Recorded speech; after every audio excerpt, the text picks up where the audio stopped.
Hello বন্ধুরা, আমার নাম রুদ্রেশ। আমি কলকাতার একটু দূর রামনগর থাকি। আজ আমি তোমাদেরকে 1 বছর আগে ঘটে যাওয়া একটা গল্প বলবো। তার আগে আমি একটু নিজের পরিচয় দিয়ে নিই। আমার নাম রুদ্রেশ, বয়স 22, লেখাপড়া প্রায় শেষের দিকে। আমাদের ছোট পরিবার, আমি, আমার বাবা আর মা। বাবা একটা বাইরে চাকরি করে 2 দিনের ছুটিতে বছরে একবার বাড়িতে আসে। আমার মা মরবিনা দেবী, ডাক নাম বিনা, বয়স 3-8। মা আমাকে খুব আদর করে, পাশাপাশি বিশ্বাসও করে, তবে কিছু ব্যাপারে আমাকে অতিরিক্ত শাসন করে। যদিও আদর করে বেশি আমি মাকে, তবুও একটু বেশি ভয় পাই।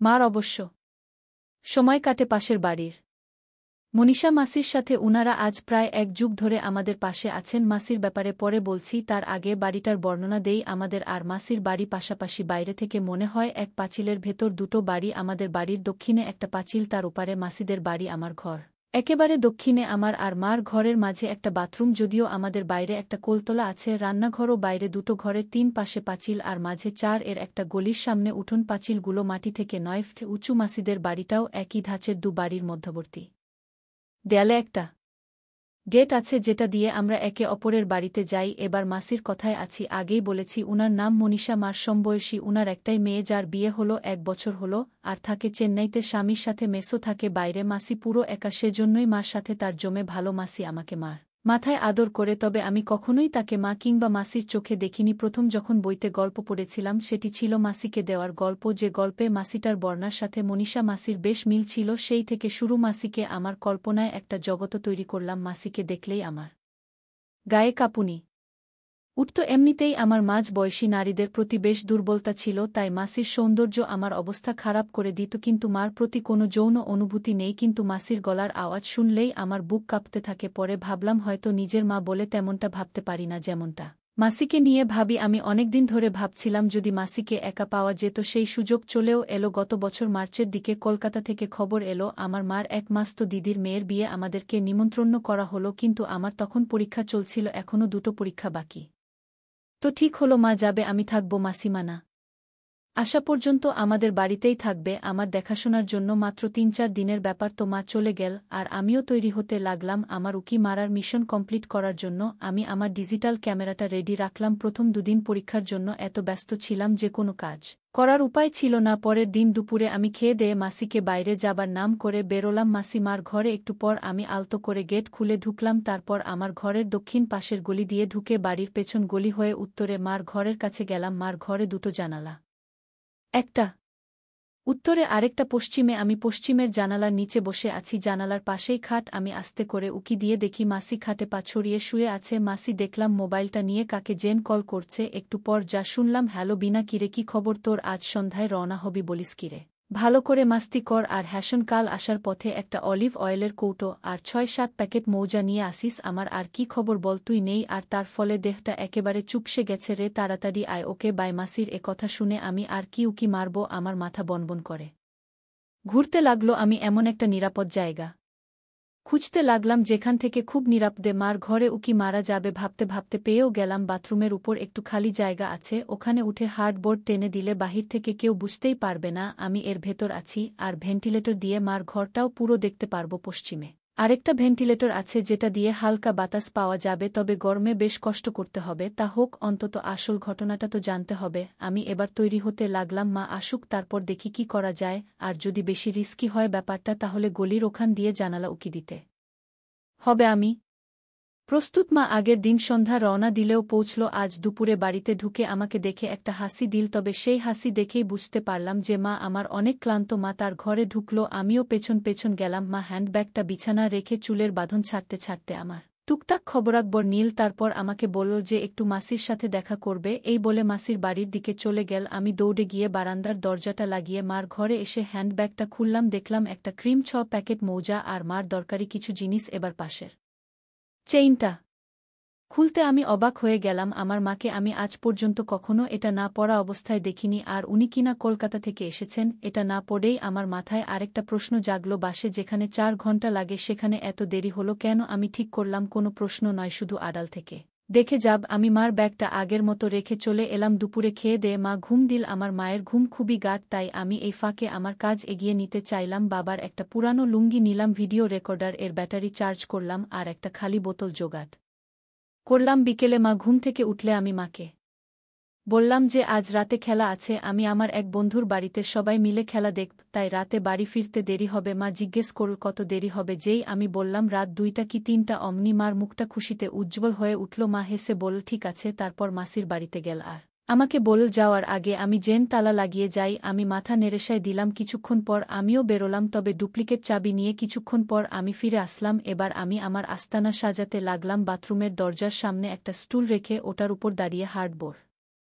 টোটা সরিয়ে সাথে হ্যাঁ কেন মাকে এসব বলা যায় না বুঝি? পীয়ূষ তো আমার সাথে এসব বিষয়ে খুবই ফ্রি। তোর মাকে কি তুই ভয় পাস নাকি? তা কিছুটা পাই। আমাকে ফ্র্যাঙ্কলি মনের কথা বলতে পারিস। ভয় পাওয়ার কিছু নেই। বলো না তোর গার্লফ্রেন্ড আছে কিনা? না নেই। ও আচ্ছা ভালো। তা কাউকে মনে মনে পছন্দ করিস নাকি? না তেমন কোনো পছন্দ নেই। কি যে বলিস না, তোর মতো একটা সুপুরুষের গার্লফ্রেন্ড নেই, এটা কোনো কথা? কিভাবে কাটাস দিনকাল? পীয়ূষ তো মেয়েদের সঙ্গ ছাড়া থাকতেই পারে না। পীয়ূষের তো তোমার মতো একটা ফ্রেন্ডলি মা আছে, তাই ও এসব পারে। অবশ্য আমার মা যদি তোমার মতো হতো তবে আমিও পারতাম। তা কেমন মেয়ে তোর পছন্দ? এই ধরো আমার চেয়ে বয়সে বড় মেয়েদেরকেই আমার বেশি পছন্দ। তোদের বয়সী ছেলেদের এই এক সমস্যা, শুধু বড় মেয়েদের দিকেই চোখ পড়ে তোদের। পীয়ূষেরও একই অবস্থা। এখন দেখি তোরও কে জানে কখন হয়তো বলে বসবি মাসি তোমাকেই আমার পছন্দ। হাহা, সে তো কবে থেকেই আমি তোমাকে পছন্দ করি। বলিস কি? তা কবে থেকে আমাকে তোর পছন্দ? আমি একটু সাহস নিয়ে দুরু দুরু বুকে জুয়াটা খেলেই ফেললাম। তামার মুখে যেদিন তোমার অসাধারণ গুণের কথা শুনলাম সেদিন থেকেই। তা কি সেই গুণটা শুনতে পারি কি? অবশ্যই পারো। আসলে মার কাছে তোমার আর পীয়ূষের সম্পর্ক আর পীযূষের জন্য মাকে ফিট করে দেয়ার কথাটা শুনে আমি তোমার প্রেমে পড়ে গেছি। আমার কথাটা শুনে মাসি একটা ধাক্কা খেলেও দ্রুত সামলে নিয়ে বলল তোর যেখানে রাগ হওয়ার কথা সেখানে তুই আমার প্রেমে পড়লি কেন? বলতো বারে পৃথিবীতে কজন মা পড়ে ছেলেকে এভাবে ভালোবাসতে? তোমার এই গুণটাই আমাকে আকৃষ্ট করেছে। একটা প্রশ্ন করি? আমি জানি তুমি কি প্রশ্ন করবে। তোমাকে আমি একটা ভিডিও ফাইল দেব আমার নিজের হাতে রেকর্ড করা, ওখানেই তুমি উত্তর পেয়ে যাবে যে কিভাবে আমি এ ব্যাপারগুলো জানলাম। আমার আরেকটা প্রশ্ন ছিল রে, বলো না তুই কি বিনাকে মানে তোর মাকে বুঝতেই পারছিস আমি কি বলতে চাইছি? তোমার বক্তব্যটা কি শুনি। আমি মনে করি তোদের দুজনের মধ্যে এই সম্পর্কটা হওয়া উচিত, এতে দোষের কিছু নেই। আমি সহ আমাদের গ্রুপের প্রায় 100 জন নারী তাদের ছেলের সাথে এরকম সম্পর্কে জড়িয়েছি এবং সুখেই আছে। আমি আর পিয়াংস বেশ আছি। তাছাড়া তোর মার পক্ষে তোর বাবাকে সারাদিন কাটানো বেশ কষ্টকর। তোর নিজের ব্যাপারটা দেখ, তুই বিয়ে করতে আরও প্রায় 5-6 বছর। এতদিন কিভাবে থাকবি? তোর আর বিনার মধ্যে যদি ব্যাপারটা ঘটে তবে তুই অনেক শান্তিতে থাকতে পারবি। তোর বিয়ের সময় আসতে আসতে তোর মাও বেশ ঠান্ডা হয়ে আসবে। তাছাড়া তোরা একে অপরকে খুব গভীরভাবে ভালোবাসতে পারবি। সবচেয়ে বড় কথা হলো এটা খুবই নিরাপদ, জানাজানি হবার ভয় নেই। এতে বুঝেছিস আমি কি বললাম? আমি সবই বুঝলাম, কিন্তু মাকে একথা বলা আমার পক্ষে সম্ভব নয়। মাসি ধুর বোকা, আমি থাকতে তোর কোনো চিন্তা নেই। আমি এমনভাবে সব সাজাবো যে বিনা নিজে তোর কাছে ধরা দেবে। তুই শুধু একটা কাজ করবি। আমি কি সেটা মাসি? আগামী 4 দিনের মধ্যে আমি সব গুছিয়ে ফেলব। তুই এই 4 দিনে আমার সাথে রোজ যোগাযোগ রাখবি, তবেই হবে। আমি বললাম আর কিছু না মাসি? না আর কিছুই না, মাত্র 4টা দিন। এর মধ্যে তোর মা যা খুশি করুক, তুই বাধা দিবি না বা কোনো প্রশ্ন করবি না, শুধু রেগুলার ইমেইলটা চেক করবি, ব্যাস এইটুকুই তোর কাজ। আমি সফল হব তো? আমরা মাসি বলল এই আমার সামনে ছুঁয়ে বলছি সফল অবশ্যই হব। যদি সফল হই তবে আমাকে কি দিবি? আমি যা তুমি চাও তাই। মাসি একটা রহস্যের হাসি হেসে মনে থাকে জ্যাম, আর ব্যাপারটা জ্যাম কেউ না জানে যাই। তোর মার সাথে কথা বলে নেই, আমাকে আবার তাড়াতাড়ি বেরোতে হবে। আমি মাসি আজ থেকে যাও না? মাসি না রে বাবা, একটা কাজে এসেছি বলে এদিকটাতে আসা, নইলে আশাই হতো না। আমি এসেছো, ভালোই হয়েছে। মাসি একটা হাসি দিয়ে উঠে মার ঘরে গেল। মার ঘর থেকে বের হলো প্রায় 1 ঘণ্টা পরে। তারপর আমাদের কাছ থেকে বিদায় নিয়ে চলে গেল। আর যাওয়ার আগে মার দিকে ফিরে বলল দেরি করিস না জেন। কথাটা কাকে বলল বোঝা গেল না, কিন্তু আমরা দুজনেই মাসির দিকে চেয়ে মাথা নাড়লাম। মাসি চলে যেতেই আমার মাথায় বন বন করে একটা কথাই ঘুরতে লাগলো, কি হবে 4 দিন পর? কিভাবে হবে? পরদিন সকালের কথা। আমি ঘুম থেকে উঠে দেখি মা বেশ কোচকাচ হয়ে আছে। আমি মাকে জিজ্ঞেস করলাম কোথায় যাচ্ছে? মা বলল বাবু শোনো, আমি এক সাধু বাবার কাছে যাব, একটা মানত ছিল সেটা পূরণ করতে। ওখানে গিয়ে একটা পুজো দেব। আমি তোর জন্য সকাল আর দুপুরের খাবার তৈরি করে রেখেছি, কষ্ট করে খেয়ে নিস। আমি সন্ধে নাগাদ ফিরব। আমি মাকে কোনো প্রশ্ন না করে শুধু বললাম ঠিক আছে যাও, কোনো চিন্তা করো না। মা বেরিয়ে গেল সাথে সাথেই। পর মুহূর্তে আমি বুঝলাম নিশ্চয়ই এটা গতকালকে মাছির তৈরি করা প্ল্যান এর একটা অংশ। যাই হোক, আমি খেয়ে দেয়ে পুরো দিনটা কোনোমতে কাটালাম। রাত প্রায় 8টার দিকে মা বাড়িতে আসলো। মাকে বেশ হাসি খুশি লাগছিল। আমি মাকে জিজ্ঞেস করলাম সব ঠিকঠাক মতো হয়েছে কিনা। মা হাসি মুখে জানল যে সব ঠিক আছে। রাতে খাওয়া দাওয়া করে যখন শুয়ে পড়লাম তখনই একটা মেইল পেলাম মাসির কাছ থেকে। মেইলটা ছিল এরকম, অডিওটা শোনার পর আমাকে মেসেজ দিয়ে জানাবি। আমি ফাইলটা ডাউনলোড করে বাতি নিভিয়ে অডিওটা শুনতে লাগলাম। এটা ছিল মার সাথে মাসির ফোন আলাপ। তাদের মধ্যে কথাগুলো ছিল এরকম, মা হ্যালো দিদি কেমন আছো গো? মাসি ভালো, কি করছিস মা? এই তো স্নান করেই তোমাকে ফোন দিলাম মাসি, এইমাত্র বাড়ি ফিরলি? মা হ্যাঁ গো দিদি, কিছুক্ষণ হলো এসেছি, তোমার সাথে কথা বলছি। মাসি বাবু বাড়ি নেই? মা না গো, একটু বাইরে গেছে। মাসি তা কি হলো, ওখানে গিয়ে শুনি। মা আরে সেটা বলার জন্যই তো তোমাকে ফোন করা, যার কাছে পাঠিয়েছ উনি মানুষ নন, দেবতা। বাবা আজ যা দেখলাম না, নারীরা উনাকে এত মান্য করে না। দেখলে?